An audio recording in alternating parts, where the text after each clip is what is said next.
نیکی اور پتی کے راستے مشکل ضرور ہیں، بس پہلا قدم اٹھانے کی دوری پر یہ راہیں منتظر ہوتی ہیں۔ ہر شخص اپنی فطرت اور ذوق کے اتباع کا محتاج ہوتا ہے۔ دونوں راستوں کا انتخاب بیک وقت بگاڑ اور سنوار دیتا ہے۔ السلام علیکم لسنرز، آئیے سچی کہانیوں کے سلسلے کی ایک نئی کہانی سنتے ہیں جس کا عنوان ہے ہمدردی کا صلہ۔ تو آئیے شروع کرتے ہیں۔ اس روز کالج سے گھر واپس آئی تو خالہ زینب کو دیکھ کر میرے تن بدن میں آگ لگ گئی۔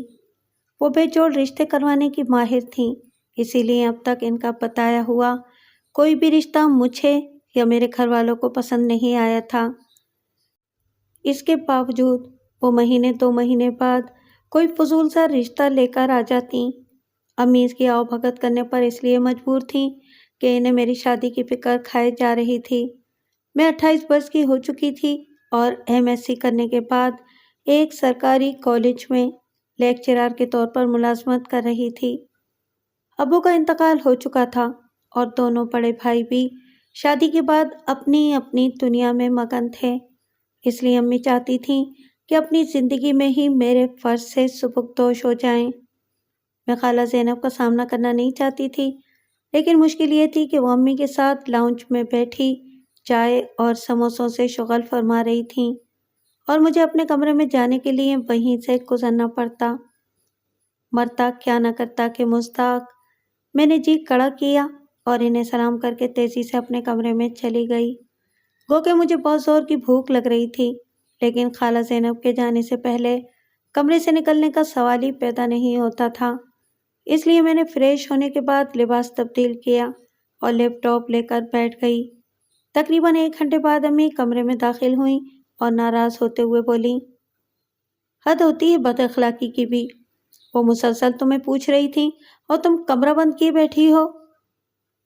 اچھی طرح جانتی ہوں کہ وہ کیوں پوچھ رہی تھیں، پھر لے آئی ہوں گی کوئی الٹا سیدھا رشتہ، میں منہ بناتے ہوئے بولی۔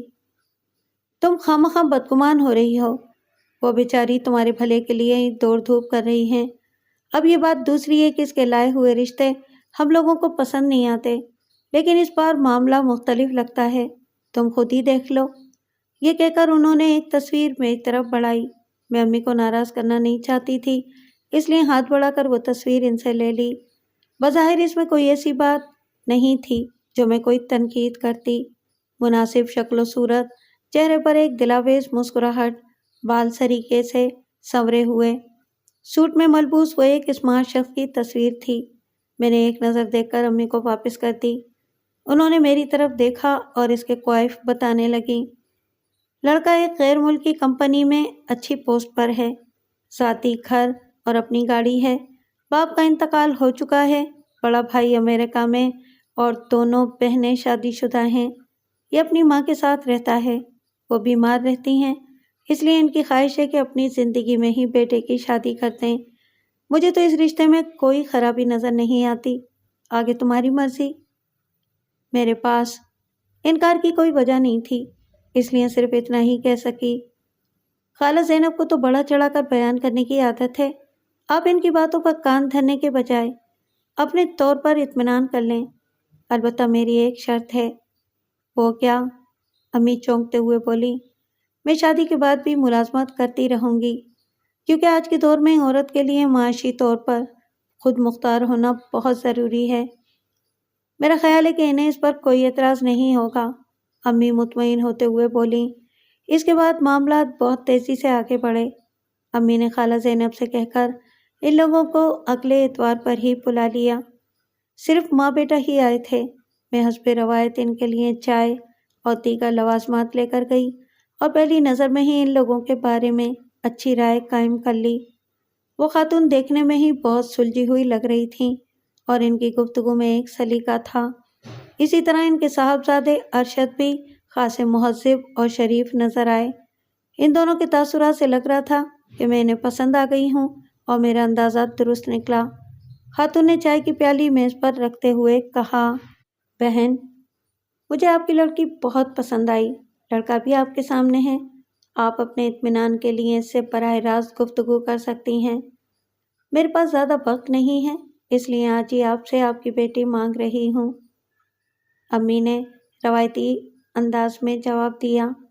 اس عزت افزائی کا شکریہ، لیکن ہمیں سوچنے کے لیے کچھ وقت چاہیے۔ میں اپنے بیٹوں اور بہوؤں سے بھی مشورہ کر لوں۔ البتہ آپ سے ایک گزارش ہے۔ میرے بھائی اور بھابھیاں بھی وہاں موجود تھیں۔ امی کی بات سن کر وہ چونک پڑے۔ غالباً وہ چاہ رہے تھے کہ امی اسی وقت اس رشتے کے لیے ہاں کر دیں۔ تاہم خاتون نے تحمل سے کہا، جی فرمائیے۔ میری بیٹی کی خواہش ہے کہ وہ شادی کے بعد بھی اپنی ملازمت جاری رکھے۔ اس بار ماں کے بجائے ارشد نے جواب دیا، آنٹی ویسے تو انہیں ملازمت کرنے کی ضرورت نہیں ہے۔ اللہ کے فضل سے میری تنخواہ اتنی ہے کہ ہمارا گزارا بآسانی ہو سکتا ہے۔ پھر بھی اگر یہ ملازمت جاری رکھنا چاہتی ہیں تو مجھے کوئی اعتراض نہیں۔ ٹھیک ہے بہن، آپ بھی اپنے طور پر تسلی کر لیں، خاتون نے اٹھتے ہوئے کہا۔ مجھے امید ہے کہ آپ جواب دینے میں دیر نہیں لگائیں گی۔ آپ مطمئن رہیں، انشاءاللہ غیر ضروری تاخیر نہیں ہوگی، امی نے جواب دیا۔ ان کے جانے کے بعد امی نے دونوں بھائیوں کی ڈیوٹی لگائی کہ وہ ارشد کے بارے میں اس کے دفتر اور محلے والوں سے معلومات حاصل کریں۔ انہوں نے جو رپورٹ دی اس کے مطابق خالہ زینب اور ارشد کے گھر والوں نے جو کچھ بتایا وہ حرف بحرف درست نکلا۔ جب امی کو پوری طرح اطمینان ہو گیا تو انہوں نے ارشد کی والدہ کو فون کر کے اس رشتے پر رضامندی ظاہر کر دی۔ اس طرح میں 2 مہینے بعد ہی ارشد کی دلہن بن کر ان کے گھر آ گئی۔ شادی کے ابتدائی چند سال بہت اچھے گزرے۔ ارشد نے میرا ہر طرح سے خیال رکھا۔ ساس بھی بہت نیک اور محبت کرنے والی تھیں۔ انہوں نے کبھی ہمارے معاملات میں مداخلت نہیں کی۔ میں کیا کرتی ہوں، کہاں جا رہی ہوں، کس سے ملتی ہوں، انہیں اس سے کوئی غرض نہیں تھی۔ شادی کے بعد بھی انہوں نے گھرداری اپنے ہاتھ میں رکھی اور مجھ سے کسی کام کے لیے نہیں کہا، اور نہ ہی انہوں نے کبھی یہ پوچھا کہ میں کتنا کماتی اور کہاں خرچ کرتی ہوں۔ ارشد ہر مہینے گھر کے خرچ کے لیے ایک معقول رقم ان کے ہاتھ پر رکھ دیتے تھے۔ وہ مہینے میں ایک بار ارشد کے ساتھ سپر اسٹور جاتی اور پورے مہینے کا سامان ایک ساتھ ہی لے آتی تھیں۔ کبھی میں بھی ان کے ساتھ چلی جاتی اور گھر کے لیے چادریں، تولیے یا اسی طرح کی کوئی اور چیز اپنے پاس سے خرید لیتی۔ میری ساری تنخواہ بینک میں جمع ہو رہی تھی۔ گھر کے کام کاج کے لیے ماسی موجود تھی، لیکن میں نے ایک کل وقتی ملازمہ رکھ لی جو کھانا پکانے کے علاوہ گھر کے چھوٹے موٹے کام بھی کرتی تھی۔ حالانکہ ساس نے اس کی مخالفت کی، لیکن میں نہیں چاہتی تھی کہ وہ اس عمر میں گھر کا کام کریں۔ 5 سال اسی طرح گزر گئے۔ اس دوران میرے یہاں 2 بچے احمد اور سمیرہ پیدا ہوئے۔ میں نے اسی ملازمہ کو آیا کی اضافی ذمہ داری بھی سونپ دی۔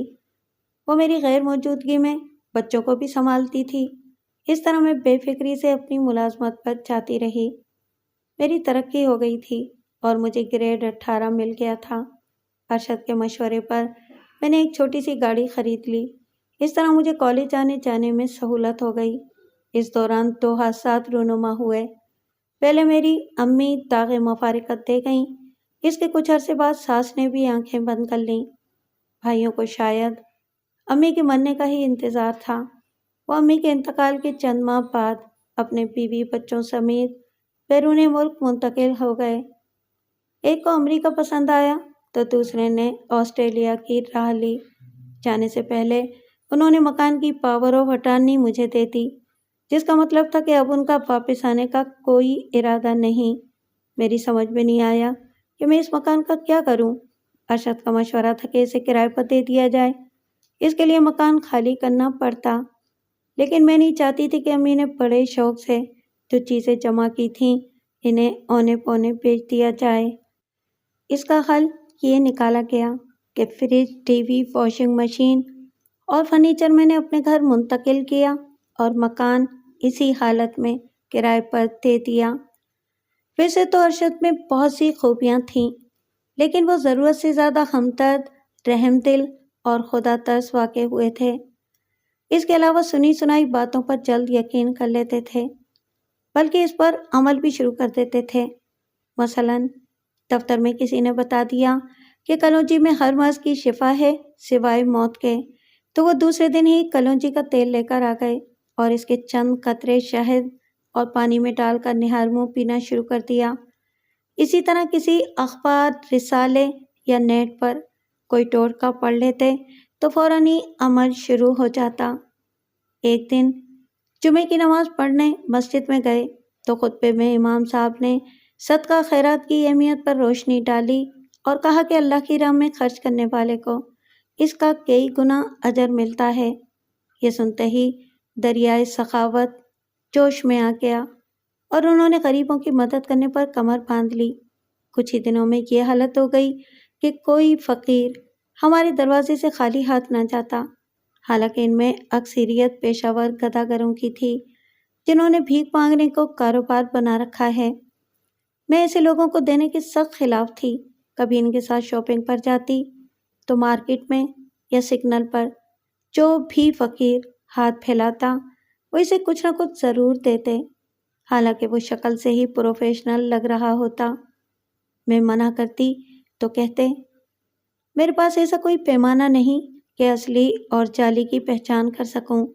ضرورت مند ہوگا تبھی تو اس نے میرے آگے ہاتھ پھیلایا ہے۔ ایک دن کہیں پڑھ لیا کہ ہر مہینے آمدنی کا 5% خیرات کرنے سے رزق میں کئی گنا اضافہ ہو جاتا ہے۔ بس پھر کیا تھا، انہوں نے پہلی تاریخ کو بینک سے 5,000 روپے نکلوائے اور میرے ہاتھ پر رکھتے ہوئے بولے، یہ ماسی کو دے دینا۔ میں اتنے پیسے دیکھ کر حیران رہ گئی اور بولی، کیوں؟ ہمیں ہر مہینے اللہ کی راہ میں کچھ نہ کچھ نکالنا چاہیے، اس سے رزق میں برکت ہوتی ہے۔ بہتر ہوگا کہ یہ پیسے آپ عیدی کو دے دیں۔ یہ ماسی تو ایک نمبر کی حرام خور ہے، 3,000 لیتی ہے اور کام بھی ڈھنگ سے نہیں کرتی، اوپر سے چھٹیاں الگ۔ وہاں بھی دے دوں گا لیکن قریبی لوگوں کا حق زیادہ ہوتا ہے۔ آہستہ آہستہ ہمدردی کا جذبہ ٹھانٹے مارتا سمندر بن گیا اور نقد رقم کے علاوہ گھر کی چیزیں بھی مستحقین میں تقسیم ہونے لگیں۔ پہلے کپڑوں کی باری آئی، جتنے اچھے سوٹ تھے وہ سب لوگوں میں بانٹ دیے۔ ان میں سے بعض جوڑے تو شاید 1 یا 2 دفعہ ہی پہنے ہوں گے۔ میں نے اعتراض کیا تو بولے، پرانا جائے گا تو نیا آئے گا نا۔ ایک دن میری الماری کھولی جو کپڑوں سے بھری ہوئی تھی۔ انہیں غصہ آ گیا اور تیز لہجے میں بولے، جو کپڑے تمہارے استعمال میں نہیں ہیں وہ کیوں لٹکا رکھے ہیں؟ انہیں کسی غریب کو دے دو۔ یہ پہلا موقع تھا کہ انہوں نے میرے کسی معاملے میں مداخلت کی۔ مجھے غصہ تو بہت آیا لیکن مصلحتاً خاموش رہی۔ پھر یہ ہونے لگا کہ جو چیز پرانی ہوتی وہ بیچنے کے بجائے کسی غریب کو دیتی جاتی۔ چھت کا پنکھا بدلا گیا تو پرانا الیکٹریشین کو دے دیا، حالانکہ اس نے پنکھا بدلنے کی مزدوری الگ سے لی تھی۔ کباڑیا آتا تو اسے پرانے اخبار مفت میں دے دیے جاتے۔ نئی واشنگ مشین آئی تو پرانی ماسی کو دے دی، حالانکہ دکاندار اس کے 2,000 روپے دینے پر تیار تھا۔ اس پر مجھے بھی غصہ آ گیا اور میں نے کہا، پاکستان کی آبادی 18 کروڑ سے زیادہ ہے، جس میں سے 50% غربت کی لکیر سے نیچے زندگی بسر کر رہے ہیں۔ آپ کس کس کی مدد کریں گے؟ اپنی بساط کے مطابق جو کر سکتا ہوں وہ کر رہا ہوں، یہی تو اللہ کا حکم ہے۔ ان کے رویے کو دیکھ کر لگتا تھا کہ ایک دن وہ اپنا سب کچھ خدا کی راہ میں لٹا دیں گے۔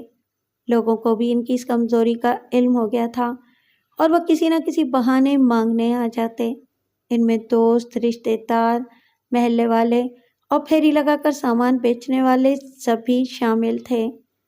کسی کی بیوی بیمار ہے، کسی کو بچے کی فیس جمع کروانی ہے، کسی کی بیٹی کی شادی ہے، قرض مانگنے کے 100 بہانے، اور وہ بڑی فراغ دلی سے سب کی مدد کیا کرتے تھے، جس کا نتیجہ یہ نکلا کہ پہلے وہ اپنی تنخواہ سے اچھی خاصی بچت کر لیا کرتے تھے، لیکن اب مہینہ بھی مشکل سے پورا ہوتا تھا۔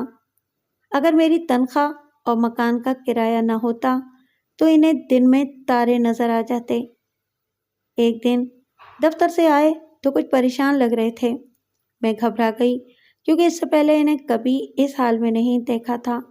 میں نے وجہ پوچھی تو کہنے لگے، میرے دفتر میں جو چپراسی ہے اس کی بیٹی کی شادی ہو رہی ہے، بیچارہ غریب آدمی ہے، شادی کے اخراجات کیسے پورے کرے گا؟ دفتر کے سب لوگ کچھ نہ کچھ دے رہے ہیں، میرے اکاؤنٹ میں 20,000 تھے، وہی دے دیے۔ اگر تم کچھ کر سکو تو۔ لڑکی کی شادی کا سن کر میرا دل پسیج گیا اور میں نے 10,000 کا چیک کاٹ کر ان کے ہاتھ پر رکھ دیا۔ پھر بولی، مجھے یہ جان کر حیرت ہوئی کہ آپ کے اکاؤنٹ میں صرف 20,000 روپے تھے، جبکہ آپ کی تنخواہ 1,00,000 روپے سے زیادہ ہے۔ کچن بلز، بچوں کی فیس اور گاڑی کا پیٹرول ملا کر بھی یہ رقم 50,000 سے زیادہ نہیں بنتی۔ باقی 50,000 کہاں جا رہے ہیں؟ کیا آپ نے کوئی انویسٹ کر رکھی ہے جس کا مجھے علم نہیں؟ نہیں، وہ آہستہ سے بولے، ایسی کوئی بات نہیں ہے۔ دراصل کسی نہ کسی کو پیسوں کی ضرورت پڑتی رہتی ہے اور میں حد المقدور ان کی مدد کرتا ہوں، بس اسی میں ساری تنخواہ ختم ہو جاتی ہے۔ میں یہ نہیں کہتی کہ لوگوں کی مدد نہ کریں، لیکن آپ کو مستقبل کے بارے میں بھی سوچنا تو چاہیے۔ کل کو بچے بڑے ہوں گے، ان کی تعلیم اور شادی کے اخراجات کے لیے ہمیں اچھی خاصی رقم کی ضرورت ہوگی، پھر آپ کیا کریں گے؟ تم جانتی ہو کہ ہمارے مذہب میں مال جمع کرنے سے منع کیا گیا ہے۔ مال جمع کرنے اور اپنی ضرورتوں کے لیے کچھ پس انداز کرنے میں فرق ہے۔ آپ بے شک لوگوں کی مدد کریں، لیکن کچھ دینے سے پہلے یہ تو دیکھ لیا کریں کہ وہ واقعی مستحق ہے یا آپ کو بے وقوف بنا رہا ہے۔ تم ٹھیک کہہ رہی ہو، وہ کچھ سوچتے ہوئے بولے، اب میں محتاط رہوں گا اور میری کوشش ہوگی کہ ہر مہینے کچھ بچت کر لیا کروں۔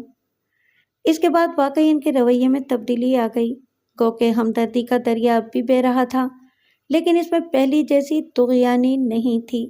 وہ اب بھی حقیقی ضرورت مندوں کی مدد کر رہے تھے، لیکن جعلی مستحقین کو منہ نہیں لگاتے تھے۔ میں مطمئن تھی کہ انہیں عقل آ گئی ہے، لیکن یہ اطمینان زیادہ دیر قائم نہ رہ سکا۔ مجھے کیا معلوم تھا کہ دریائے ہمدردی میں ایک ایسا زبردست طوفان آنے والا ہے جس کے تھپیڑوں کی زد میں خود میں بھی آ جاؤں گی۔ ہوا یوں کہ انہی دنوں ہمارے گھر سے 2 مکان چھوڑ کر نئے کرایہ دار آئے۔ کل 3 افراد تھے، ایک جوان عورت، اس کا 10 سالہ بیٹا اور ماں۔ مرد کوئی نہیں تھا، جس پر مجھے کچھ تعجب بھی ہوا، کیونکہ جس مکان میں وہ لوگ آ کر آباد ہوئے تھے اس کا اچھا خاصا کرایہ تھا۔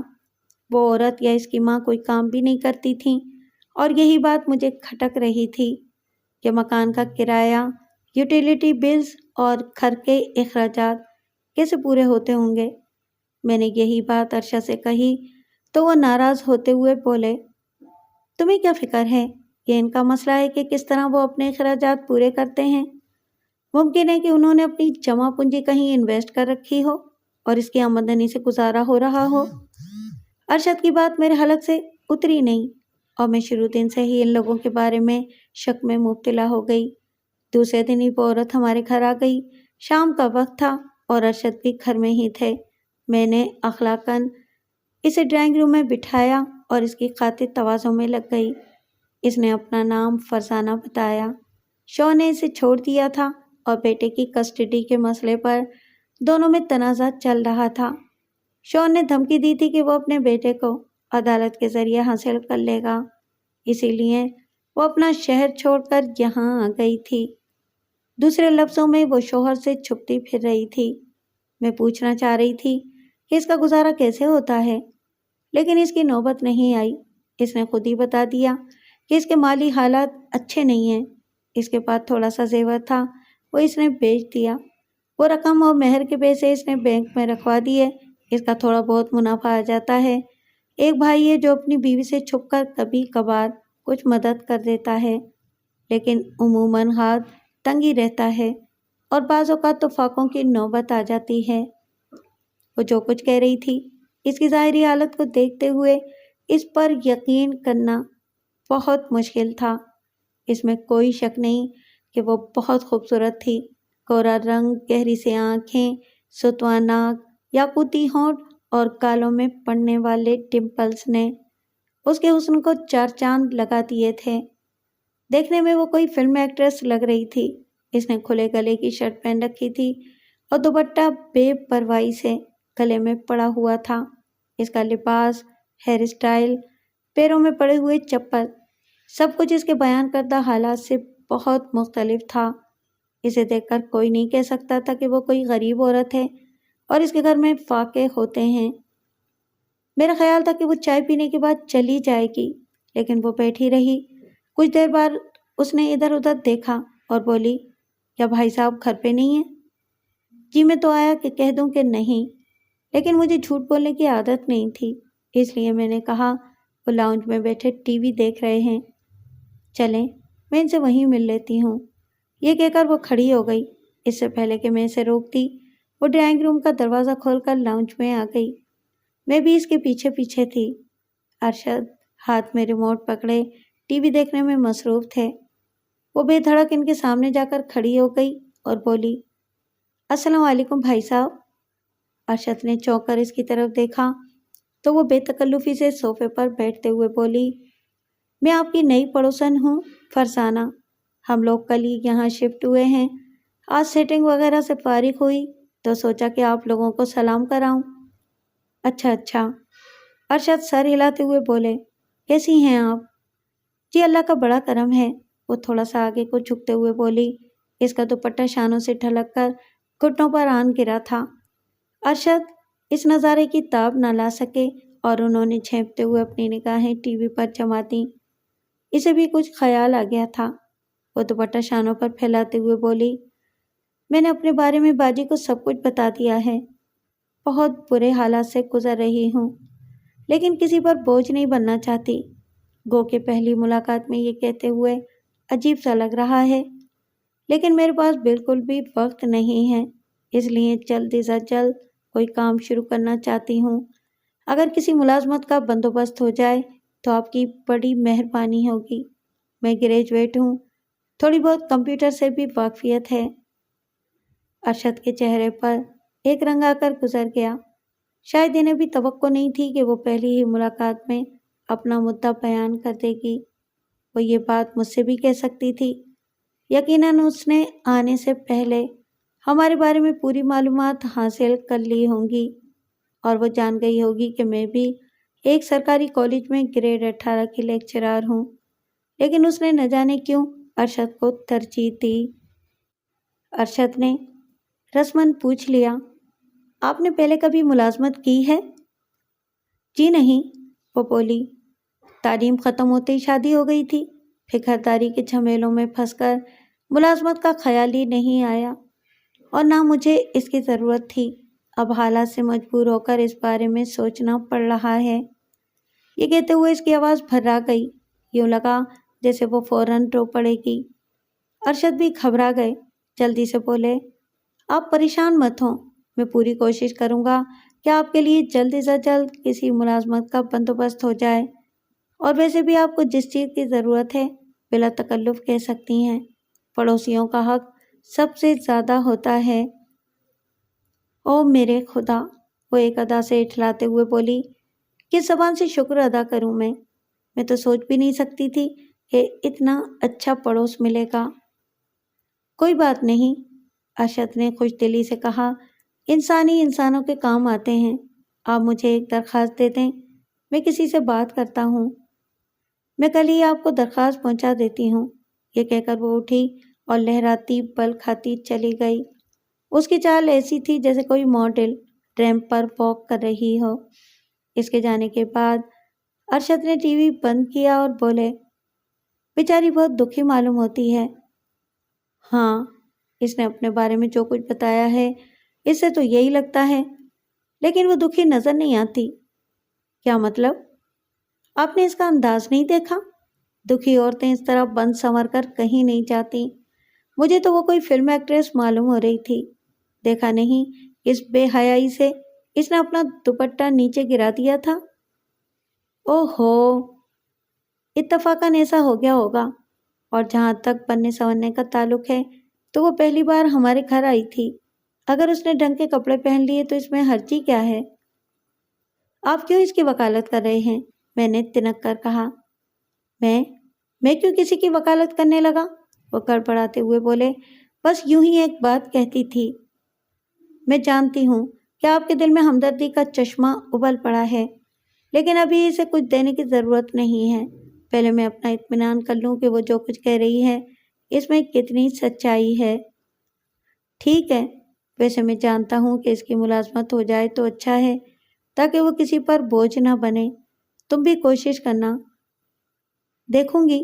ویسے سرکاری ملازمت ملنا تو بہت مشکل ہے، اس کے لیے کوئی تگڑی سفارش یا بڑی رشوت چاہیے، اور ظاہر ہے کہ اس کے پاس یہ دونوں چیزیں نہیں ہیں۔ دوسرے دن وہ درخواست لے کر آ گئی۔ اس کی ہینڈ رائٹنگ بہت ہی خراب تھی اور بہت سے الفاظ پڑھنے میں نہیں آ رہے تھے۔ شاید 5ویں جماعت کے بچے کی لکھائی بھی اس سے اچھی ہوتی۔ ارشد نے اس کا دل رکھنے کے لیے کہہ دیا کہ وہ اسے کمپیوٹر پر ٹائپ کروا لیں گے۔ وہ کسی وقت آ کر اس پر دستخط کرتے۔ اس روز بھی وہ کافی دیر تک بیٹھی اپنا دکھڑا روتی رہی۔ وہ بار بار ایک ہی بات کہہ رہی تھی کہ اسے اپنے سابق شوہر سے خطرہ ہے کہ کہیں وہ اس کے بچے کو اغوا نہ کرا لے۔ مجھے اس کی جہالت پر ہنسی آ گئی اور میں نے کہا، دیکھو بی بی، یہ تمہارا وہم ہے، اسے اغوا کرنے کی کیا ضرورت ہے؟ وہ عدالت کے ذریعے بھی بچہ اپنی تحویل میں لے سکتا ہے، لیکن لگتا یہی ہے کہ وہ بچے کی ذمہ داری نہیں سنبھالنا چاہتا، ورنہ اب تک ایسا کر چکا ہوتا۔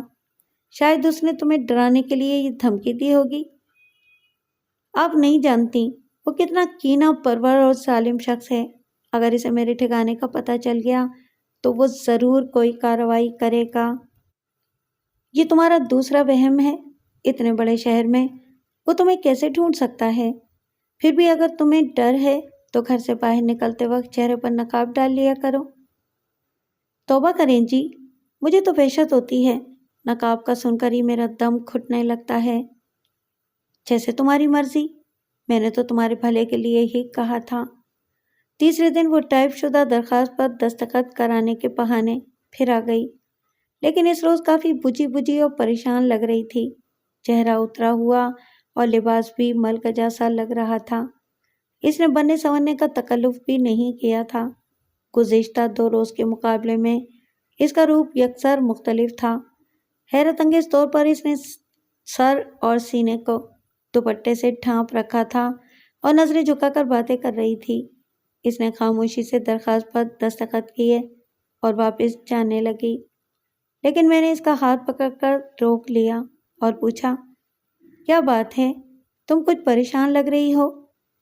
اس نے سرد آہ بھرتے ہوئے کہا، پریشانیاں تو میرا مقدر بن گئی ہیں، کوئی ایک بات ہو تو بتاؤں۔ پھر بھی کچھ پتہ تو چلے کہ بات کیا ہے۔ وہ کچھ دیر خاموش رہنے کے بعد بولی، گھر میں راشن ختم ہو گیا ہے، میرے پاس جو پیسے تھے وہ مکان کا ایڈوانس اور کرایہ دینے میں ختم ہو گئے، اور ابھی آدھا مہینہ باقی ہے۔ بینک سے تو 1 تاریخ کو ہی منافع ملے گا۔ آج صبح سے ہمارے گھر فاقہ ہے، ہم ماں بیٹی تو بھوک برداشت کر لیں گے، لیکن گڈو کی حالت دیکھی نہیں جاتی۔ یہ کہہ کر وہ پھوٹ پھوٹ کر رونے لگی۔ میرا دل اندر سے کٹ کر رہ گیا اور مجھ پر کپ کپی طاری ہو گئی۔ مجھے اپنی بے خبری پر افسوس ہونے لگا۔ ضمیر ملامت کر رہا تھا کہ میرے پڑوس میں بھوک کا راج ہے اور ہم ترنے والے حلق میں انڈیل رہے تھے۔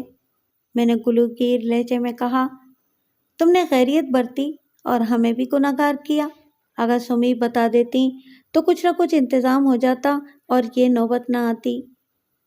میں نے بھائی جان کو فون کیا تھا، اس نے آنے کا وعدہ تو کیا تھا، لیکن میں نے اسے تسلی دی اور کچن میں جا کر ملازمہ سے کہا کہ وہ فوری طور پر 3 آدمیوں کے لیے کھانا بنائے۔ وہ گھر جانے کی تیاری کر رہی تھی، لیکن میرے کہنے پر رک گئی۔ پھر میں نے ارشد کو اشارے سے بلایا۔ وہ بھی اس کے حالات سن کر خاصے افسردہ نظر آ رہے تھے۔ میں نے ان سے کہا کہ بازار جا کر صبح کے لیے ناشتے کا سامان اور چائے کی پتی، دودھ اور چینی وغیرہ لے آئیں تاکہ یہ لوگ صبح سکون سے ناشتہ کر سکیں۔ میرا خیال ہے کہ اسے کچھ پیسے بھی دینے چاہیے۔ تم روز روز تو کھانا بنا کر نہیں دے سکتی نا؟ وہ بھی دے دوں گی، پہلے آپ یہ سامان تو لے کر آئیں۔ ارشد چلے گئے تو میں فرزانہ کے پاس آ کر بیٹھ گئی اور اس کا دل بہلانے کے لیے ادھر ادھر کی باتیں کرنے لگی۔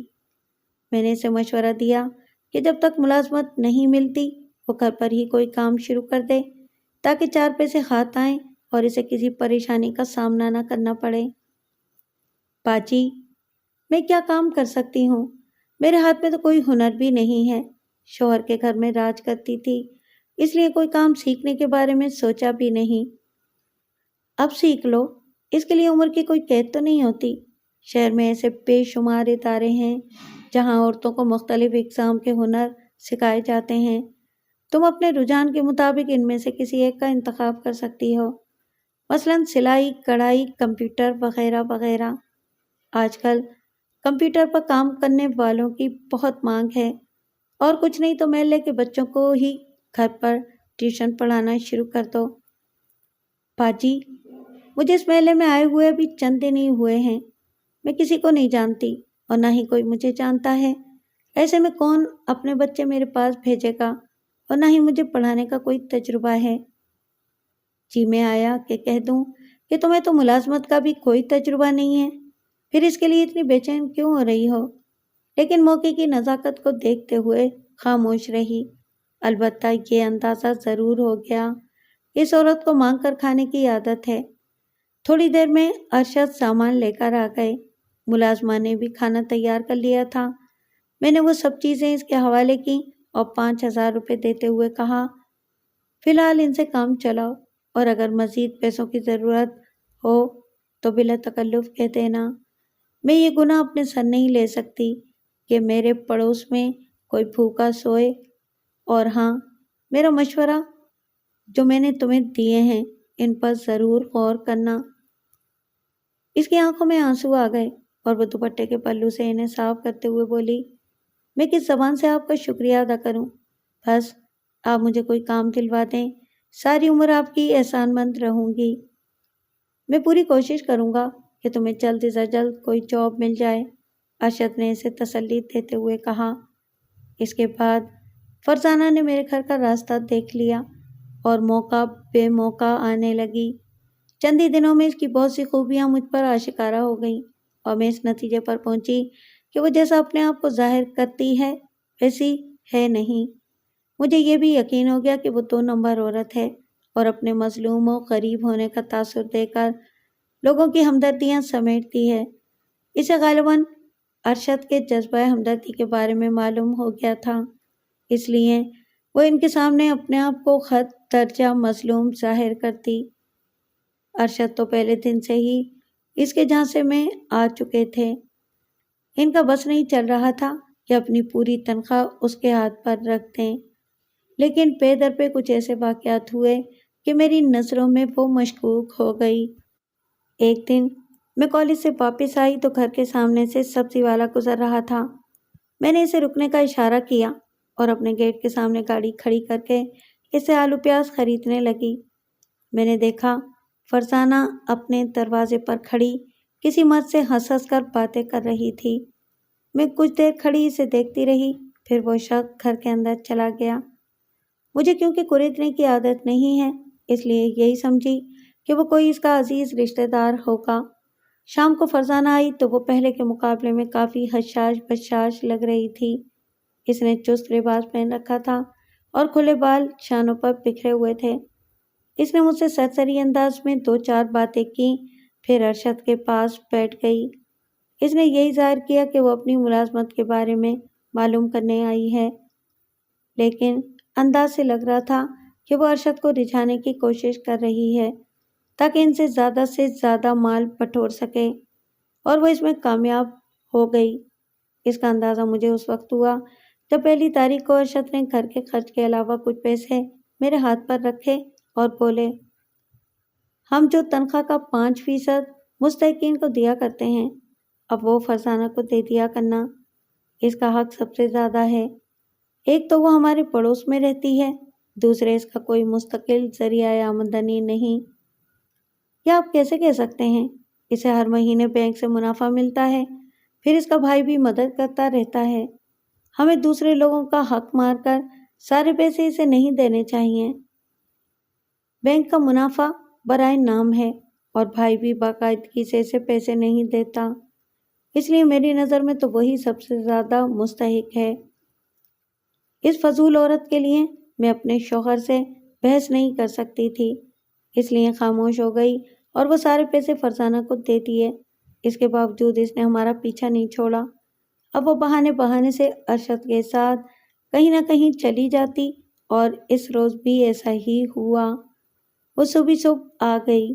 ارشد دفتر جانے کے لیے تیار ہو رہے تھے۔ فرزانہ ہمیشہ کی طرح بن سنور کر آئی تھی، جیسے کہیں باہر جانے کا ارادہ ہو۔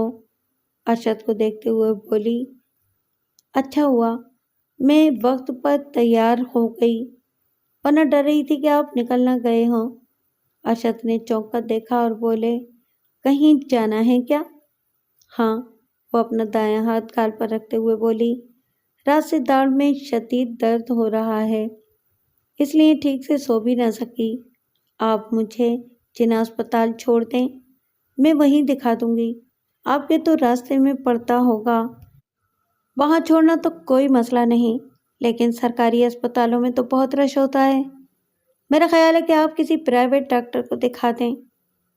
پہلی بات تو یہ کہ پرائیویٹ ڈاکٹر زیادہ تر شام میں بیٹھتے ہیں، اس وقت تک میں یہ تکلیف برداشت نہیں کر سکتی، اور دوسرے یہ کہ میں پرائیویٹ ڈاکٹر کی فیس افورڈ نہیں کر سکتی۔ بس آپ مجھے اسپتال تک چھوڑ دیں، میں کسی نہ کسی طرح خود ہی واپس آ جاؤں گی۔ ٹھیک ہے، جیسے آپ کی مرضی۔ اس کے بعد یہ معمول بن گیا، اسے ہر تیسرے چوتھے روز کوئی نہ کوئی کام یاد آ جاتا، اور وہ ارشد کے ساتھ کہیں نہ کہیں چلی جاتی۔ کبھی گڈو کے اسکول جانا ہے، کبھی بینک، تو کبھی کسی سرکاری دفتر میں کوئی کام نکل آتا۔ میں اس کی حرکتوں سے عاجز آ چکی تھی۔ کئی بار سوچا کہ اس سے پوچھوں، بی بی، اس محلے میں آنے سے پہلے تمہارے کام کون کرتا تھا، اور تم کس کے ساتھ گاڑی میں گھومتی پھرتی تھی؟ لیکن میں بات بڑھانا نہیں چاہتی تھی، اور ارشد سے کچھ کہنا ہی بیکار تھا۔ میں جانتی تھی کہ وہ اپنے جذبہ ہمدردی سے مجبور ہیں۔ فرزانہ کے علاوہ کوئی اور ہوتا تب بھی وہ ایسا ہی کرتے۔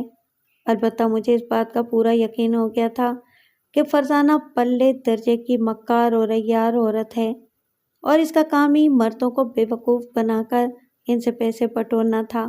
اس نے محلے کے 2-4 مردوں کو اپنے جال میں پھانسنے کی کوشش کی، لیکن اس کا مقصد پورا نہیں ہوا۔ ان کی مالی حیثیت ایسی نہ تھی کہ وہ فرزانہ پر بے تحاشا لٹاتے، بلکہ وہ ان لوگوں میں سے تھے جو معمولی تحفے تحائف دے کر اس کے حسن سے سیراب ہونا چاہ رہے تھے۔ ان میں سے کوئی بھی ارشد کی طرح صاحب حیثیت، فراخ دل اور ہمدرد نہیں تھا۔ چنانچہ فرزانہ نے ان لوگوں کو ٹھینگا دکھایا اور پوری توجہ ارشد پر مرکوز کر دی۔ اس عورت نے میرا ذہنی سکون برباد کر دیا تھا۔ مرد کو بدلتے دیر نہیں لگتی۔ وہ بڑی تیزی سے ارشد کے گرد گھیرا تنگ کر رہی تھی۔ عین ممکن تھا کہ وہ کسی کمزور لمحے کی گرفت میں آ کر بہک جاتے، اور وہ انہیں جذباتی طور پر بلیک میل کرتی، یا معاملہ اس حد تک آگے بڑھ جاتا کہ ارشد اس سے شادی کرنے پر مجبور ہو جاتے۔ مجھے لگا کہ ایک طوفان میری جانب بڑھ رہا ہے جو میرا سب کچھ بہا کر لے جائے گا۔ اب مجھے فوری طور پر اس کے آگے بند باندھنا چاہیے تھا، ایسا نہ ہو کہ دیر ہو جائے اور میرے پاس پچھتاووں کے سوا کچھ نہ رہے۔ میں فرزانہ سے پیچھا چھڑانے کی ترکیبیں سوچنے لگی۔ وہ ایک جونک کی طرح ارشد سے چمٹ گئی تھی، اور جونک اتنی آسانی سے پیچھا تو نہیں چھوڑتی۔ کئی دن اسی سوچ بچار میں گزر گئے، لیکن کچھ سمجھ میں نہیں آیا۔ پھر میں نے اپنی ایک سینئر کلیگ کو ساری بات بتائی اور ان سے مشورہ مانگا۔ انہوں نے بڑے غور سے میری بات سنی اور کچھ سوچتے ہوئے بولی، تم نے اس عورت کو سمجھنے میں بہت دیر لگا دی۔ مجھے تو ڈر ہے کہ پانی سر سے اونچا ہوتا جا رہا ہے، تمہیں فوری طور پر کچھ کرنا ہوگا، اسی لیے تو آپ سے مشورہ مانگا ہے۔ اب تمہارے پاس ایک ہی راستہ رہ گیا ہے، اور وہ یہ کہ اس عورت کے لیے رکاوٹیں کھڑی کر دو تاکہ وہ تمہارے میاں تک پہنچنے نہ پائے۔ شام میں تو ارشد کے ساتھ سائے کی طرح چپٹی رہتی ہوں، میری موجودگی میں اس کی ہمت نہیں کہ وہ کوئی ایسی ویسی حرکت کر سکے، لیکن صبح کا کیا کروں؟ وہ ہر دوسرے چوتھے روز کسی نہ کسی بہانے ارشد کے ساتھ گاڑی میں بیٹھ کر چلی جاتی ہے۔ اس کا بھی ایک حل ہے، تم کچھ دنوں کے لیے کسی بہانے سے اپنی گاڑی کھڑی کر دو۔ کوئی بھی بہانہ بنا سکتی ہو، مثلاً یہ کہ بہت زیادہ ٹریفک میں تم سے ڈرائیونگ نہیں ہوتی، یا گاڑی میں کوئی خرابی ہو گئی ہے، اور صبح کے وقت ارشد کے ساتھ تم کالج جایا کرو، واپسی میں تمہیں کوئی بندوبست کرنا ہوگا، اس طرح وہ عورت خود ہی پیچھے ہٹ جائے گی۔ ترکیب تو ٹھیک ہے، لیکن اس میں ایک مسئلہ ہے، اور وہ یہ کہ ارشد کا دفتر 9 بجے شروع ہوتا ہے، جبکہ میں پہلے پیریڈ کی وجہ سے 8 بجے پہنچ جاتی ہوں۔ یہ کوئی بڑا مسئلہ نہیں ہے، تم پرنسپل سے کہہ کر اپنا پیریڈ آگے بڑھوا سکتی ہو۔ ٹھیک ہے، یہی کر کے دیکھتی ہوں، میں نے سر ہلاتے ہوئے کہا۔ اس روز شام کو میں نے ارشد سے کہہ دیا کہ ان کے ساتھ صبح کو کالج جایا کروں گی، کیونکہ ٹریفک بہت زیادہ ہوتا ہے اور مجھ سے اتنے رش میں ڈرائیونگ نہیں ہوتی۔ آج بھی ایک موٹر سائیکل سوار اچانک کی گاڑی کے سامنے آ گیا، وہ تو میں نے فوراً ہی بریک لگا دیے، ورنہ مصیبت گلے پڑ جاتی۔ واپسی میں کیا کرو گی؟ ارشد نے پوچھا۔ کچھ نہ کچھ کر لوں گی، ابھی تو میں نے ایک کولیگ سے بات کی ہے، وہ مجھے ڈراپ کر دیا کریں گی۔ اس طرح میں صبح ارشد کے ساتھ کالج جانے لگی۔ 2-3 دن بعد وہ پھر آ گئی۔ اسے شناختی کارڈ کے دفتر جانا تھا۔ ہمیشہ کی طرح خوب بنی سنوری اور ٹائٹ ڈریس پہنے ہوئے تھی، دوپٹہ کندھے پر جھول رہا تھا، لگتا تھا جیسے ڈیٹ پر جا رہی ہے۔ اس سے پہلے کہ ارشد کچھ کہتے، میں بول پڑی، فرزانہ، آج تو یہ ممکن نہیں ہے کیونکہ مجھے کالج پہنچنے میں دیر ہو جائے گی، تم ٹیکسی سے چلی جاؤ۔ یہ کہہ کر میں نے پرس کھولا اور اس میں سے 500 کا نوٹ نکال کر اسے پکڑا دیا۔ وہ حیران ہوتے ہوئے بولی، آپ اپنی گاڑی سے نہیں جا رہی ہیں؟ نہیں، میں نے بے رخی سے کہا، صبح کے وقت ٹریفک بہت زیادہ ہوتا ہے، مجھ سے ڈرائیونگ نہیں ہوتی، اب میں ارشد کے ساتھ ہی جایا کروں گی۔ اچھا، وہ مایوس ہوتے ہوئے بولی، میں ٹیکسی سے چلی جاؤں گی۔ اس کے جانے کے بعد میں نے اطمینان کا سانس لیا۔ یہ ترکیب کارگر ثابت ہوئی اور اس نے پھر ارشد کے ساتھ جانے کے لیے نہیں کہا، لیکن اس کی آمد میں کوئی کمی واقع نہیں ہوئی۔ وہ موقع بے موقع شام میں اس وقت آتی جب ارشد گھر پر موجود ہوتے۔ وہ گھنٹہ 2 گھنٹہ بیٹھتی، بعض اوقات کھانے میں بھی شریک ہو جاتی، کوئی نہ کوئی ضرورت بیان کرتی اور پیسے اینٹ کر لے جاتی۔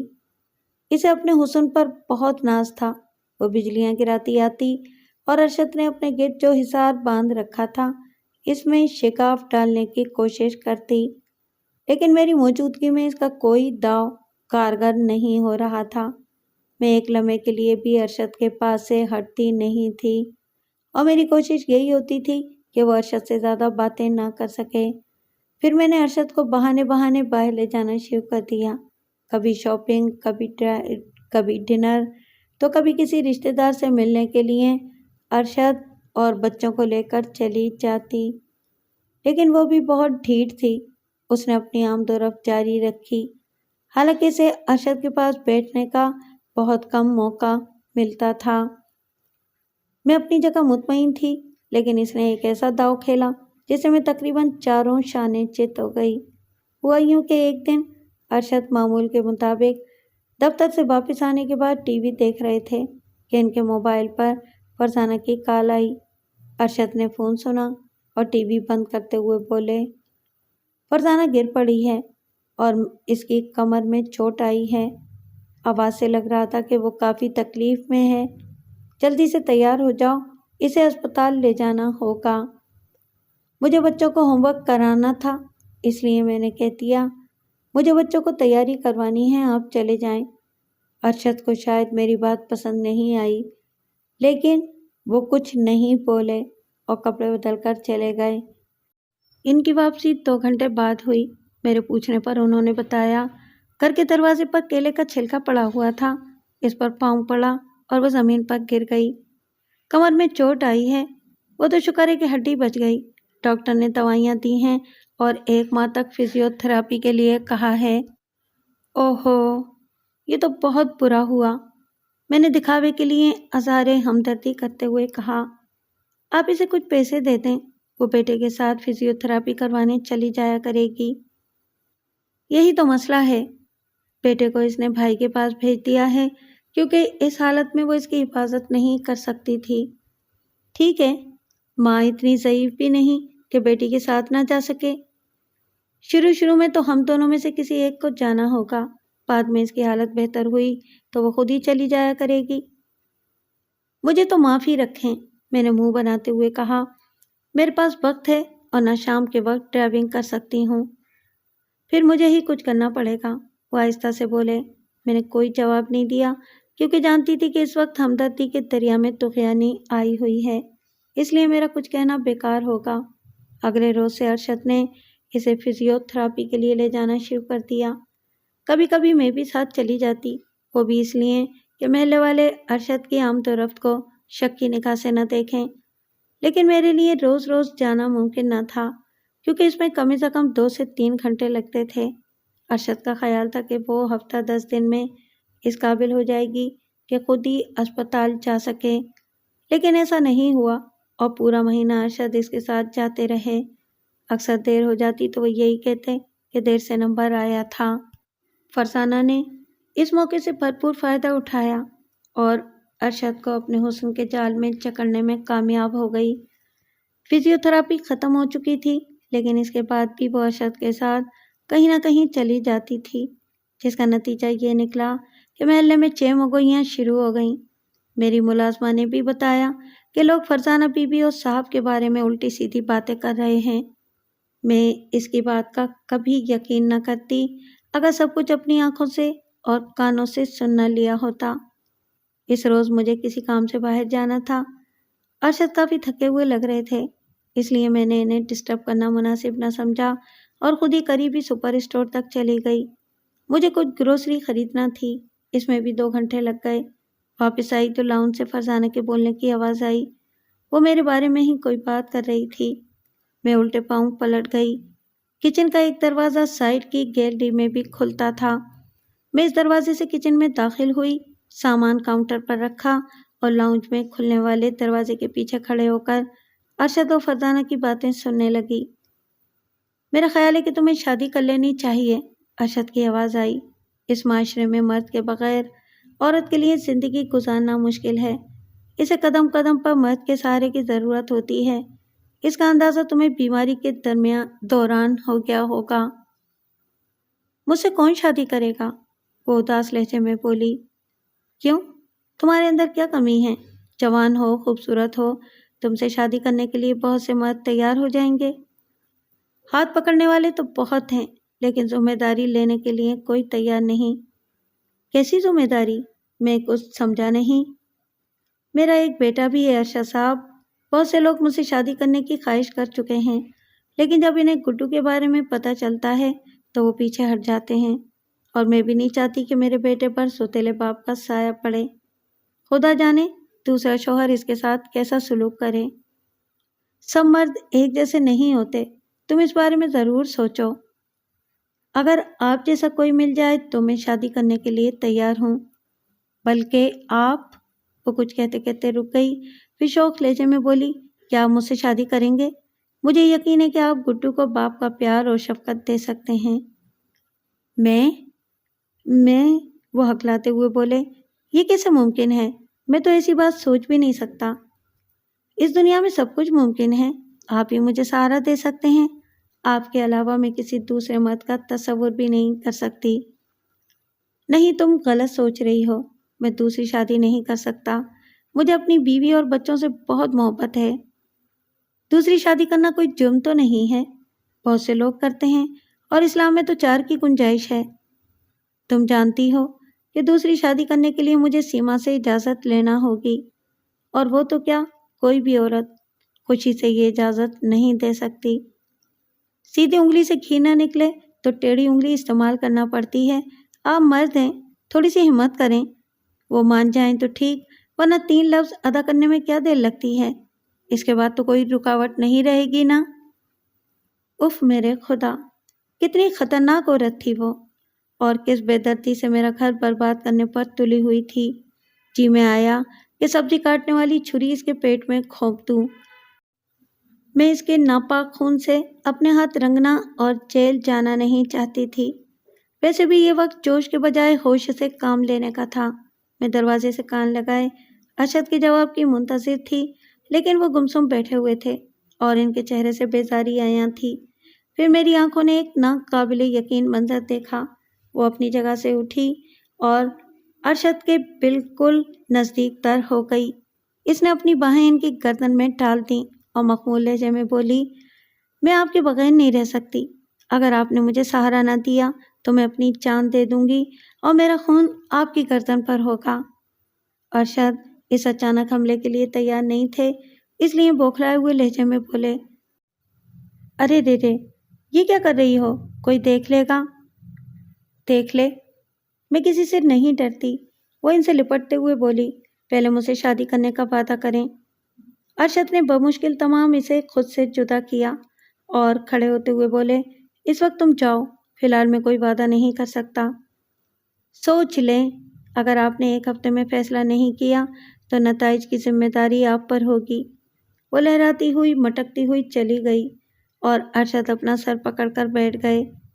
شاید انہیں فرزانہ سے ایسی بے حیائی اور بے باکی کی توقع نہیں تھی۔ اس وقت مجھے ان پر بے تحاشا پیار آیا۔ وہ واقعی مضبوط کیریکٹر کے تھے۔ ان کی جگہ کوئی دوسرا مرد ہوتا تو فرزانہ کی تابڑتوڑ حملوں کی تاب نہ لاتے ہوئے ہتھیار ڈال دیتا، لیکن انہوں نے آخری وقت تک مزاحمت جاری رکھی اور اس کمزور لمحے میں بھی ثابت قدم رہے جب فرزانہ ان کے انتہائی نزدیک تھی۔ مجھے وقتی طور پر اطمینان ہو گیا، جو عارضی بھی ہو سکتا تھا۔ وہ ایک ایسی ناگن تھی جس کا ڈسا ہوا پانی نہیں مانگ سکتا تھا۔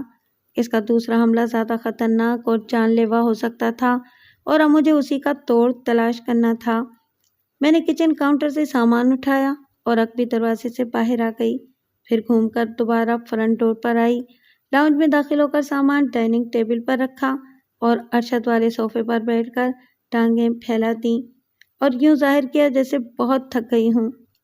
ارشد نے مجھے گھور کر دیکھا اور ذرا تیز لہجے میں بولے، کہاں رہ گئی تھیں؟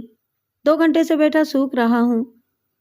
آپ تو جانتے ہی ہیں کہ شام کے وقت بازاروں میں کتنا رش ہوتا ہے، پھر رکشہ ملنے میں بھی دیر لگی۔ تمہاری منطق بھی عجیب ہے، ذاتی گاڑی ہونے کے باوجود رکشے ٹیکسی میں دھکے کھاتی پھرتی ہو۔ واقعی بہت مشکل ہوتی ہے، اب آپ کے ساتھ ہی جایا کروں گی۔ دوسرے روز میں نے مسز یزدانی کو ارشد و فرزانہ کے درمیان ہونے والی گفتگو منوعاً سنا دی۔ پوری کہانی سننے کے بعد وہ چند لمحے خاموش رہیں، پھر بولیں، دیکھو سیما، حالت جنگ میں سب سے پہلے اپنے ہتھیاروں کو چیک کیا جاتا ہے۔ تمہارے اسلحہ خانے میں وہ کون سا مؤثر ترین ہتھیار ہے جس سے تم اپنا دفاع کر سکتی ہو؟ سارے ہتھیار بیکار ہو جائیں گے اگر ارشد نے اس عورت سے شادی کرنے کا فیصلہ کر لیا۔ یہ اتنا آسان نہیں ہے، وہ مسکراتے ہوئے بولیں، تم نے جو کچھ بتایا اس سے تو یہی ظاہر ہوتا ہے کہ وہ عورت ابھی تک ارشد کو برگلانے میں ناکام رہی ہے۔ وہ اس سے ہمدردی تو کر سکتے ہیں لیکن شادی کبھی نہیں کریں گے۔ دونوں کے اسٹیٹس میں زمین آسمان کا فرق ہے۔ تمہاری جیسی قابل اور ذہین بیوی کے ہوتے ہوئے وہ معمولی عورت کا ساتھ قبول نہیں کریں گے۔ بعض اوقات مرد کی عقل پر پتھر پڑ جاتے ہیں، وہ آسانی سے ہار ماننے والی نہیں۔ کوئی ایسا جال بچھائے گی کہ ارشد اس سے شادی پر مجبور ہو جائیں گے۔ موجودہ آئلی قوانین کے تحت مرد کے لیے دوسری شادی کے لیے پہلی بیوی سے اجازت لینا ضروری ہے۔ تم صاف انکار کر دینا، ایسی صورت میں وہ مجھے طلاق دے سکتے ہیں۔ یہ تمہارا وہم ہے، وہ ایسا کبھی نہیں کریں گے۔ میں نے اسی لیے پوچھا تھا کہ تمہارے اسلحہ خانے میں ایسا کوئی مؤثر ہتھیار ہے کہ تم اپنا دفاع کر سکو۔ میں نے انہیں تفصیل نہیں بتائی، لیکن اپنے طور پر مطمئن تھی کہ وقت آنے پر بھرپور جنگ لڑ سکتی ہوں۔ میں نے تہیہ کر لیا تھا کہ کسی قیمت پر بھی ارشد کو دوسری شادی کی اجازت نہیں دوں گی، چاہے اس کا نتیجہ کچھ بھی نکلے۔ مجھے یقین تھا کہ وہ کبھی بھی طلاق نہیں دے سکتے، کیونکہ ایسی صورت میں وہ بالکل کنگال ہو جاتے۔ جس مکان میں ہم رہ رہے تھے وہ انہوں نے میرے نام کر دیا تھا۔ اگر وہ طلاق دیتے تو انہیں اس گھر سے بے دخل ہونا پڑتا۔ اس کے علاوہ بھائیوں نے نکاح نامے میں یہ شرط لکھوائی تھی کہ اگر انہوں نے کبھی مجھے طلاق دی تو انہیں اپنے اثاثوں کا نصف مجھے دینا ہوگا اور بچوں کے سن بلوغت کو پہنچنے تک وہ ان کی تعلیم اور پرورش کے اخراجات دیتے رہیں گے۔ یہ ایسی کڑی شرائط تھیں جسے پورا کرنا ان کے بس میں نہیں تھا۔ آئندہ چند روز تک وہ کافی خاموش اور گمسم رہے۔ فرزانہ بھی نہیں آئی۔ لگتا تھا کہ بالا ہی بالا کوئی کھچڑی پک رہی تھی۔ شاید فرزانہ کی طرف سے دباؤ پڑ رہا تھا اور وہ اپنے اندر اتنی ہمت نہیں پا رہے تھے کہ مجھ سے اس موضوع پر بات کر سکیں۔ ان کے اندر ہونے والی کشمکش چہرے سے عیاں تھی، لیکن میں نے اپنے آپ کو بالکل نارمل رکھا اور بالکل ظاہر نہ ہونے دیا کہ میں اس کشمکش سے واقف ہوں۔ پھر ایک ایسا واقعہ پیش آیا جس نے میرے اندیشے ہمیشہ ہمیشہ کے لیے دور کر دیے، اور ارشد کا جذبہ ہمدردی بھی جھاگ کی طرح بیٹھ گیا۔ فرزانہ کو گئے ہوئے 6واں یا 7واں روز تھا کہ ارشد کو دفتر میں موبائل پر اس کا ایک پیغام موصول ہوا۔ اس وقت وہ کسی میٹنگ میں تھے، اور یہ ان کا طریقہ تھا کہ اس دوران وہ اپنا فون سائلنٹ پر رکھتے تاکہ کوئی انہیں ڈسٹرب نہ کر سکے۔ وہ پیغام پڑھ کر ارشد پریشان ہو گئے۔ جیسے ہی میٹنگ ختم ہوئی، انہوں نے باس سے 2 گھنٹے کی چھٹی لی اور فرزانہ کے گھر کی طرف روانہ ہو گئے۔ وہاں ایک کوہرام برپا تھا۔ فرزانہ اور اس کی ماں گلے لگ کر بین کر رہی تھیں اور ان کے رونے کی آواز باہر تک آ رہی تھی۔ ارشد نے بڑی مشکل سے انہیں چپ کروایا اور رونے کی وجہ معلوم کی تو فرزانہ نے سسکیاں لیتے ہوئے بتایا کہ گڈو کو کسی نے اغوا کر لیا ہے اور اس کی رہائی کے لیے 50 لاکھ کا مطالبہ کیا ہے، ورنہ وہ اسے جان سے مار دیں گے۔ یہ سن کر ارشد بھی پریشان ہو گئے اور انہوں نے فرزانہ کو مشورہ دیا کہ فوراً پولیس میں رپورٹ درج کرائی جائے، تو اس نے ہاتھ جوڑتے ہوئے کہا کہ وہ یہ خطرہ مول نہیں لے سکتی، کیونکہ اغوا کرنے والے نے دھمکی دی ہے کہ اگر پولیس کو اطلاع دی گئی تو گڈو کی زندگی کی کوئی ضمانت نہیں دی جا سکتی۔ اس کی زندگی تو ویسے بھی خطرے میں ہے۔ ارشد نے کہا، اگر 50 لاکھ کا بندوبست نہ ہو سکا تو؟ خدا کے واسطے ایسی باتیں منہ سے مت نکالیں۔ فرزانہ نے ان کی بات کاٹتے ہوئے کہا، اگر آپ کو مجھ سے ذرا سی بھی ہمدردی ہے تو کسی بھی طرح 50 لاکھ کا بندوبست کر دیں۔ اس میں 24 گھنٹے کی مہلت دی ہے، جس میں سے 2 گھنٹے گزر چکے ہیں۔ یہ بہت بڑی رقم ہے، اتنے کم وقت میں اس کا بندوبست نہیں ہو سکتا۔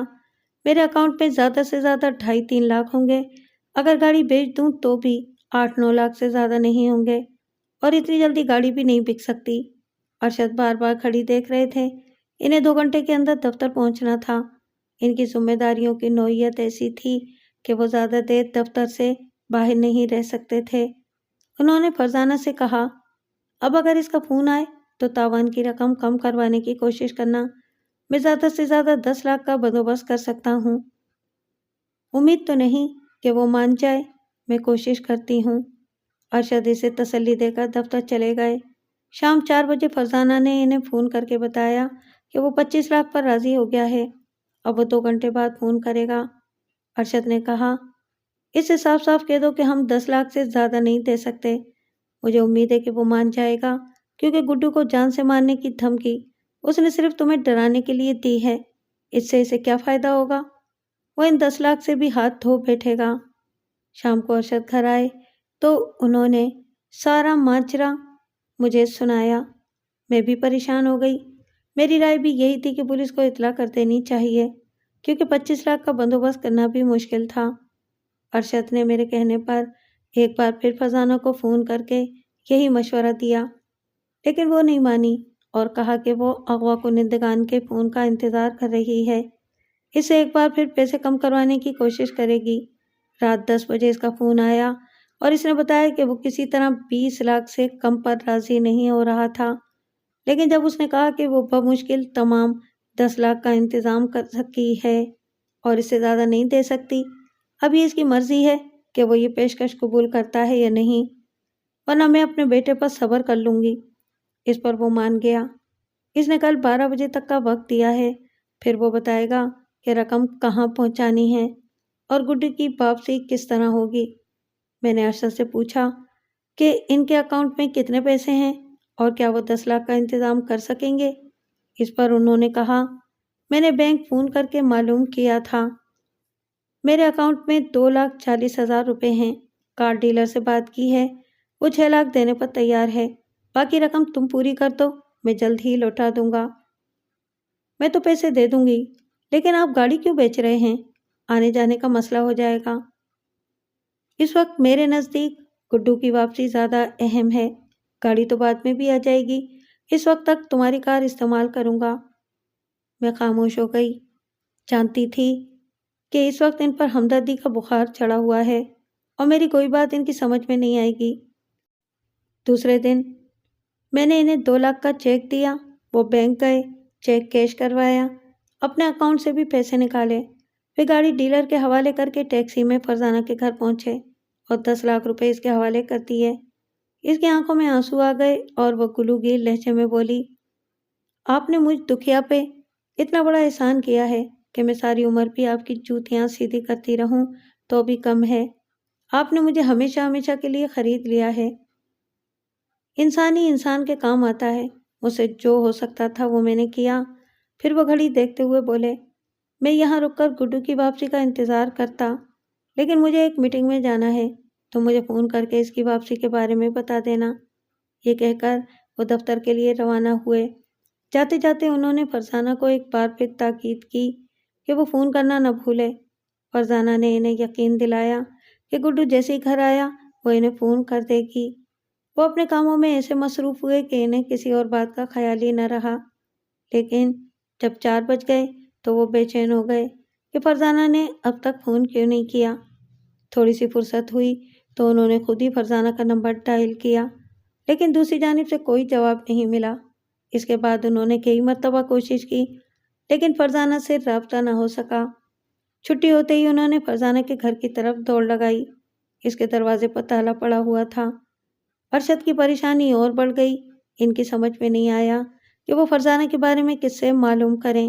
وہ وہاں کھڑے یہی سوچ رہے تھے کہ مالک مکان کسی آدمی کو لے کر آیا۔ اس نے ارشد کو وہاں دیکھا تو پوچھا، خیریت تو ہے؟ آپ یہاں کیوں کھڑے ہیں؟ میں معلوم کرنے آیا تھا کہ فرزانہ کا بیٹا واپس آیا کہ نہیں۔ اس کا تو کوئی بیٹا نہیں، اور وہ آج دوپہر مکان خالی کر کے چلی گئی۔ میں نئے کرایہ دار کو مکان دکھانے لایا ہوں۔ یہ آپ کیا کہہ رہے ہیں؟ اس کا تو ایک 10 سال کا بیٹا گڈو ہے جو… ارشد کہتے کہتے رک گیا۔ شاید وہ حقیقت کی تہہ تک پہنچ گئے تھے۔ میں نے تو صرف ان 2 ماں بیٹی کو ہی دیکھا ہے۔ اگر کوئی بیٹا ہوتا تو مجھے بھی نظر آتا۔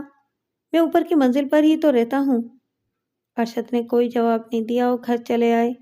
جب انہوں نے مجھے پورا واقعہ سنایا تو میں سر پکڑ کر بیٹھ گئی۔ مجھے تو شروع دن سے ہی اندازہ ہو گیا تھا کہ وہ کوئی 2 نمبر عورت تھی، لیکن اس نے ارشد کو کچھ اس طرح سے شیشے میں اتارا کہ میں کوشش کے باوجود انہیں اس کی مدد کرنے سے باز نہ رکھ سکی۔ ارشد اسی وقت مجھے لے کر پولیس اسٹیشن گئے اور ایس ایچ او کو پوری بات بتائی تو اس نے الٹا ارشد کو ہی مورد الزام ٹھہرایا اور بولا، اگر وہ اپنے بیٹے کے اغوا کی رپورٹ درج نہیں کروانا چاہ رہی تھی تو ایک پڑھے لکھے معزز شہری ہونے کی حیثیت سے آپ کا فرض بنتا تھا کہ آپ ہمیں اس معاملے پر اعتماد میں لیتے۔ اغوا کرنے والے تو ہمیشہ یہی دھمکی دیتے ہیں کہ پولیس کو نہ بتایا جائے تاکہ وہ بآسانی مغوی کے گھر والوں سے تاوان کی رقم اینٹھ لیں۔ پہلے تو مجھے یہ بتائیں کہ آپ نے کبھی اس کے لڑکے کو دیکھا؟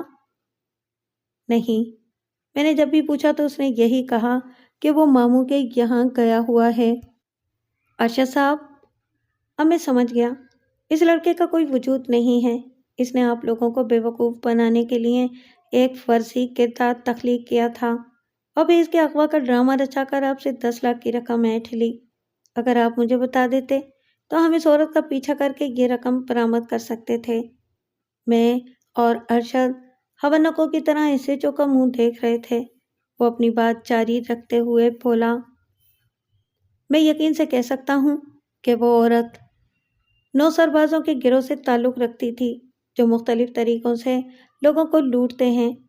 میں ضابطے کی کارروائی پوری کرنے کے لیے رپورٹ درج کر لیتا ہوں، لیکن مجھے شبہ ہے کہ فرزانہ اس کا اصلی نام نہیں ہے۔ وہ ہر شہر میں ایک نئے نام کے ساتھ کارروائی کرتی ہوگی۔ مجھے مالک کے مکان کا بیان بھی لینا ہوگا۔ کرایہ نامہ دیکھ کر ہی اس کے اصل نام اور شناختی کارڈ کا نمبر پتہ چل سکتا ہے۔ اب تک وہ عورت ہماری دسترس سے بہت دور جا چکی ہوگی، لیکن ہم اسے پکڑنے کی کوشش ضرور کریں گے۔ مالک مکان نے اپنے بیان میں کہا کہ اس نے اپنا نام فرزانہ ہی بتایا تھا۔ وہ صرف 3 مہینے کے لیے آئی تھی، اس لیے اس نے کرایہ نامہ بنانے کی ضرورت محسوس نہیں کی۔ اس عورت کا کہنا تھا کہ اسے وقتی طور پر سر چھپانے کے لیے جگہ چاہیے، جب اس کے بھائی کو بڑا مکان مل جائے گا تو وہ وہاں شفٹ ہو جائے گی۔ مالک مکان نے بھی اس بات کی تصدیق کی کہ گھر میں وہ صرف 2 ماں بیٹی ہی رہا کرتی تھیں اور اس نے 1.5 ماہ کے دوران کسی لڑکے کو وہاں نہیں دیکھا۔ اس عورت کا چال چلن اچھا نہیں تھا اور محلے والے اس کی شکایتیں کرنے لگے تھے۔ وہ ان لوگوں کو نوٹس دینے کے بارے میں سوچ ہی رہا تھا کہ وہ خود ہی وقت سے پہلے گھر چھوڑ کر چلی گئی، اس لیے کہ اس کا مشن پورا ہو گیا تھا۔ SHO نے برجستہ کہا تھا۔ اس نے غریب اور مظلوم ہونے کا ڈھونگ رچا کر ارشد صاحب اور ان کی بیگم کی ہمدردیاں سمیٹیں اور ایک لمبی رقم لے کر فرار ہو گئی۔ کاش ارشد صاحب مجھے بتا دیتے تو اتنے بڑے نقصان سے بچ سکتے تھے۔ بہرحال جو ہوا سو ہوا۔ آئندہ کے لیے میرا مشورہ ہے کہ کسی سے ہمدردی کرنے سے پہلے یہ دیکھ لیا کریں کہ وہ اس کا مستحق بھی ہے یا نہیں۔ 10 لاکھ تو گئے، لیکن ایک فائدہ یہ ہوا کہ ارشد کے دل میں ہمدردی کا جذبہ ماند پڑ گیا ہے۔ اب انہوں نے یہ شعبہ میرے حوالے کر دیا ہے اور میں کسی کو کچھ دینے سے پہلے اچھی طرح پرکھ لیتی ہوں کہ میرے سامنے کوئی فرزانہ تو ہاتھ پھیلائے نہیں کھڑی ہے۔ آپ بھی صرف ان لوگوں کی مدد کریں جنہیں پہلے سے جانتے ہوں۔